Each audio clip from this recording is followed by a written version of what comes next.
Buongiorno, Focus Bollettino Colture Erbacee, aggiornamenti. Notue, i venti da sud hanno portato le farfalle migranti della specie che normalmente è più dannosa, che provoca danni più estesi e rilevanti, Agrotis Y, più o meno su tutto il territorio regionale. Continua quindi l'accumulo dei gradi calore, nel bollettino troverete i dati riferiti all'ultimo periodo. Siamo ancora lontani dalla formazione del quarto stadio che fa danno sulle culture, tuttavia in questo momento è importante andare a registrare dove c'è una copertura vegetale importante sugli appezzamenti, perché sono quelli più a rischio da monitorare per primi. Successivamente, quando verrà dato il segnale, si sta formando il quarto stadio, andiamo in campo a vedere se la popolazione è troppo elevata. Frumento, sono arrivate le piogge. Il modello previsionale Orta per le malattie fungine al momento non segnala aumenti significativi del rischio.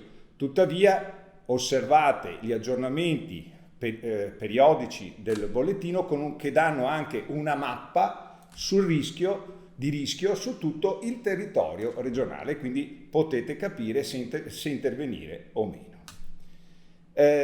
Ricordiamo anche che è arrivato il momento di aggiungere il feromone per Agriotes sordidus sulla trappola, all'interno della trappola Iacloref, in questa posizione, per avere un buon monitoraggio e capire se ci sarà un rischio di danno dalle teridi nei prossimi anni in qualche zona coltivata a culture suscettibili.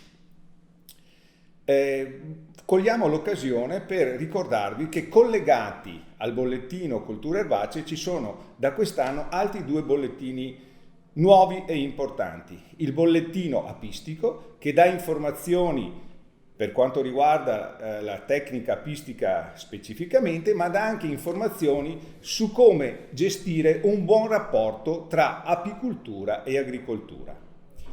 Un altro bollettino che da quest'anno viene fornito e che potete chiedere di essere registrati per riceverlo è il bollettino Cimice asiatica, che intende dare un aggiornamento sulle dinamiche di popolazione, sullo sviluppo di questa specie, dando tutti i consigli utili che oggi si possono dare per gestire questa nuova avversità.